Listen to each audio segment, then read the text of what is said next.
Welcome back, everyone. Let's turn our attention quickly to some of the issues we need to pay close attention to.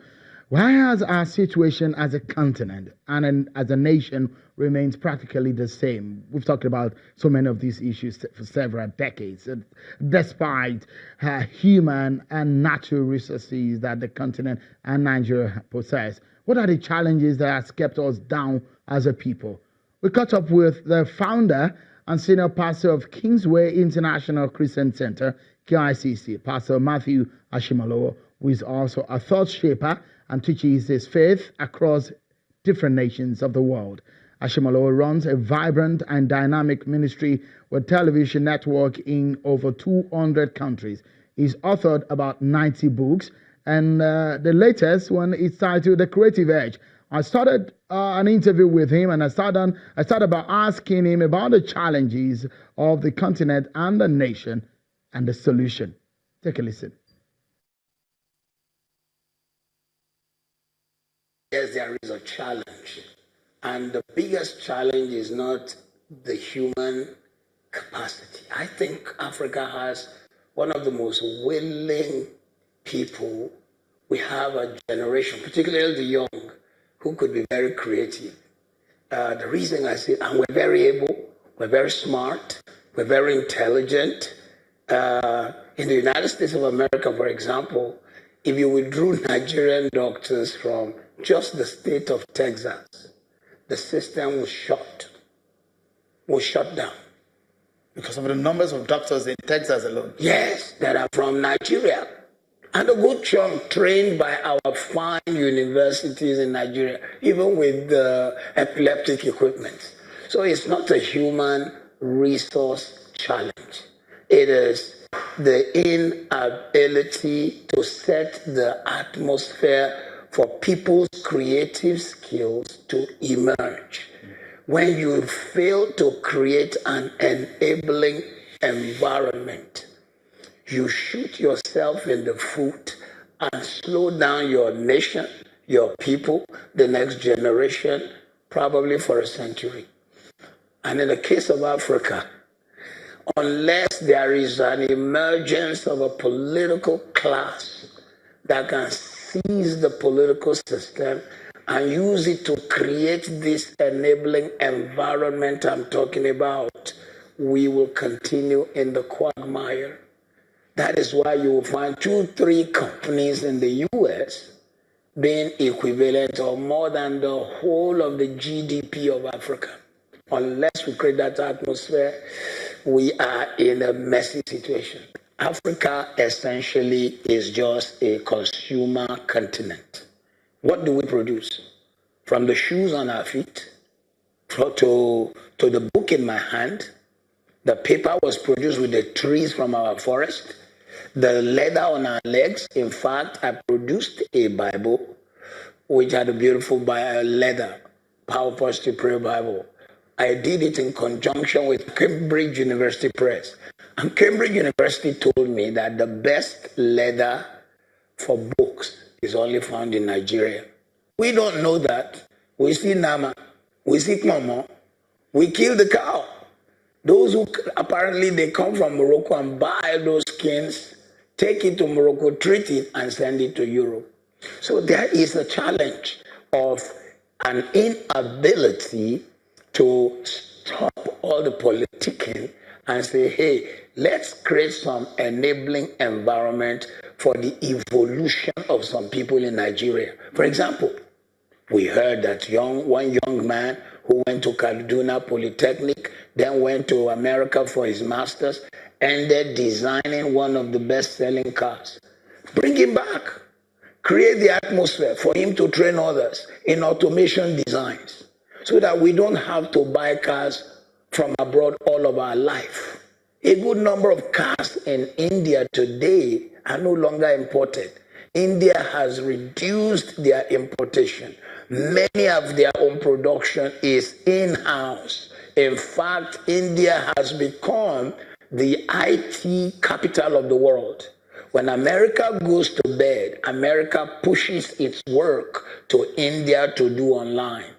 Then when India finishes it and is going to sleep, that's when America wakes up. So India produced the atmosphere for young people who are talented, who are gifted. Has Africa been left behind? I'll say in a lot of ways. When I travel across Africa, I've been to 8 African nations this year. The airports have been built by the Chinese. The home of the president has been built by the Chinese. Their roads have been constructed by the Chinese. This one has been done by the Chinese. In fact, there is one nation I shall not mention who have given up their coastline to China in exchange for some buildings. Zambia has a challenge. China built its airport and you couldn't pay China. China took over their airport. China is running Zambia's airport. The world have moved into the 4th industrial revolution, and we are still tinkering with analog thinking. So you are playing catch up all the time. This is because when you have a leadership that does not cast vision, then there'll be a problem. One of the reasons China was able to come out of this mess post the Great Revolution after Chairman Mao was that they took some of their guys, sent them to places that were ahead of them. They were not ashamed. Okay, America is ahead of us, England is ahead of us. Go to their best schools. Learn everything they are doing. There's nothing called transfer of technology. You transfer it yourself by studying what the people are doing and then put your own local innovation. So, are we playing catch up? We, on all levels, we are playing catch up, even in agriculture, even though FAO, Food and Agric Organization of the World, International Food and Agric Organization of the World, says 60% of farmable land right now is in Africa, on the area that we don't need rocket science, agriculture. We are playing catch up. And I believe if our leaders can just decide that, look, after all the politics, after the election of 2019, if the best man is even on the other side, let's get him. Let's move Nigeria forward. We are the most populated African nation, the most populated black nation. Also, we are the next best market right now. I believe, even though we are playing catch up, we can turn the story around. Let me put you right on the spot. I'll take you from the pulpit now to politics. Now I'm scared. And the reason is Nigerians are very, very anxious about 2019. Nigerians are politically savvy. They talk about politics every day as much as they talk about music, entertainment, and sports. But this season is very critical for Nigeria as a nation. If we get it wrong in the choice that we make, it will make or mar us. Yes. Do you think we have the right set of leaders amidst those who have emerged as candidates for 2019 presidency? Ideally, many of us think, if it was a younger person, if we had younger people, like this book is pushing creativity and pushing new innovations. I think the people who are on the forefront now may likely be the kind of person who can pull up the generation to do it. But it can only happen if they themselves are ready for innovation. Let me give you an example. You can have a young president and still have a full power. I just left Democratic Republic of Congo in September. The president is young. He's been in power for 16 years. He got there in his 30s. Yet a policeman earns $10. And yet, if Congo were properly organized, DRC, it should be the second wealthiest nation on earth. So it's not the age, it's the stage. And so at this stage, what do you think an average Nigerian should be looking for in a leader? I think before we vote in 2019, we must demand a casting of vision. We must try to know their manifesto. Yeah, somebody will say, suppose they tell us I'll do this, do that, and they don't do it. Let them even first tell us. Instead of us just saying, let's vote him. Or this one will take away corruption. Or that one will bring more money to the system. No.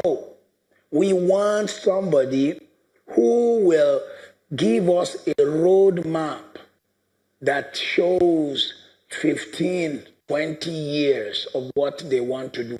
that would, one, attract back investment that I've left. I go to Ghana a lot to speak. I've been there 4 times this year.